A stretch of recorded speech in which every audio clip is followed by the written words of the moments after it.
అరే మిత్రమా, ఇలాంటి ఆర్థిక మోసాలు మీరు ఎప్పటికప్పుడు తెలుసుకోవాలనుకుంటే మన ఈ ఛానల్ని సబ్స్క్రైబ్ చేసుకుని బెల్ ఐకాన్ని గట్టిగా కొట్టే. భైంసా మీ సేవదందా ఆన్లైన్ బెట్టింగ్ కోసం మ్యూల్ అకౌంట్లతో కోట్లు కొట్టేసిన ముఠా. నిర్మల్ జిల్లా భైంసాలో మీసేవ కేంద్రంగా ఆన్లైన్ బెట్టింగ్, మట్కా వంటి అక్రమ దందాలు జరుగుతున్నాయి. సయ్యద్ అజం అనే వ్యక్తి సూత్రధారిగా కమిషన్ ఆశ చూపి అమాయకులను నమ్మించి వారి పేరిట మ్యూల్ అకౌంట్లు ఓపెన్ చేయించి అక్రమ లావాదేవీలు నడుపుతున్నాడు. భైంసా పట్టణంలోని మీసేవ కేంద్రంలో ఈ ఆపరేషన్ జరిగింది. వందల సంఖ్యలో మ్యూల్ అకౌంట్లు ఓపెన్ అయినట్లు తెలుస్తోంది. ఈ అకౌంట్లకు సంబంధించిన పాస్ బుక్లు, చెక్ బుక్లు, ఏటీఎం కార్డులు, సిమ్ కార్డులు ఆజం వద్దే ఉంచుకుని అకౌంట్ హోల్డర్లకు తెలియకుండానే కోట్ల రూపాయల లావాదేవీలు జరుపుతున్నాడు. ఆజం ఫోన్ నంబర్లను కూడా సమకూర్చుకుని అకౌంట్లకు లింక్ చేస్తూ బ్యాంకింగ్ ఆపరేషన్లను తానే నియంత్రించేవాడు. భైంసా పోలీసులు 3 రోజుల క్రితం ఆగస్టు 22, 2025 సూచనల మేరకు మీసేవ కేంద్రంపై దాడి చేశారు.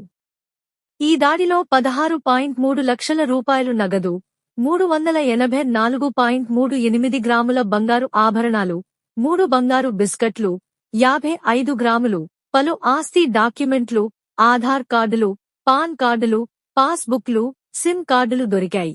ఆజం అరెస్ట్ అయ్యాడు. మొత్తం 10 ఫేక్ అకౌంట్లతో కోట్లలో లావాదేవీలు జరిగినట్లు తేలింది. ఈ అకౌంట్లు ఆన్లైన్ బెట్టింగ్, మట్కా, ఇతర సైబర్ మోసాలకు ఉపయోగపడ్డాయి. ఆజం మీసేవ కేంద్రం ద్వారా ఆధార్, పాన్ వంటి డాక్యుమెంట్లు సేకరించి బ్యాంక్ అకౌంట్లు ఓపెన్ చేయించేవాడు. ఒక్కో ఖాతా ఓపెన్ చేసిన వారికి 5,000 రూపాయలు కమిషన్ చెల్లించి డాక్యుమెంట్లను తన వద్దే ఉంచుకునేవాడు. ఈ దందా జిల్లా వ్యాప్తంగా విస్తరించి వందల మంది అమాయకులను బానిసలుగా మార్చినట్లు పోలీసులు గుర్తించారు. దాడి తర్వాత పోలీసులు మరిన్ని దర్యాప్తులు చేస్తున్నారు. ఆజం సంబంధిత మరిన్ని మ్యూల్ అకౌంట్లు, ఆస్తులు బయటపడవచ్చు. జాగ్రత్తలు సూచనలు: మీసేవ కేంద్రాలు లేదా ఏజెంట్లు కమిషన్ ఆఫర్లతో అకౌంట్లు ఓపెన్ చేయమని చెప్పితే అప్రమత్తంగా ఉండండి. అధికారిక బ్యాంక్ బ్రాంచ్లలో మాత్రమే అకౌంట్లు ఓపెన్ చేయండి. Pass book, ATM card, SIM కార్డులు ఎవరికీ ఇవ్వవద్దు, ముఖ్యంగా కమిషన్ ఆశతో అడిగితే. ఆన్లైన్ బెట్టింగ్, మట్కా వంటి అక్రమ దందాలకు పాల్పడవద్దు.